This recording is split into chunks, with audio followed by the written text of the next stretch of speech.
নাম যুক্তিফুল হলেও এর গুণ কিন্তু নিম পাতার মতোই। এখানে 100 গ্রাম যুক্তিফুল আছে। আমি খুব ভালোভাবে এটাকে বেছে নিয়ে তারপর ধুয়ে নিয়েছি। চিলে একটা মশলা রেডি করে নেব। 3 কোয়া রসুন, একটা শুকনো লঙ্কা, ছোটো সাইজের পেঁয়াজ, 1 চামচের মতো জিরে ও 1 চামচের মতো সর্ষে অল্প একটু লবণ দিয়ে বেটে রাখবো। তারপর কড়াইটা গরম করে কড়াইয়ের মধ্যে দিয়ে দেবো 2 চামচের মতো তেল।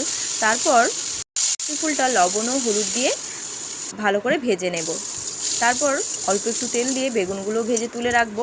তোমরা এরকমভাবে কে কে যুক্তিফুল খেয়েছো অবশ্যই কিন্তু আমাকে কমেন্টে জানিও। তো অল্প একটু তেল দিয়ে দিলাম 5 ফোড়ন ও শুকনো লঙ্কা ফোড়ন।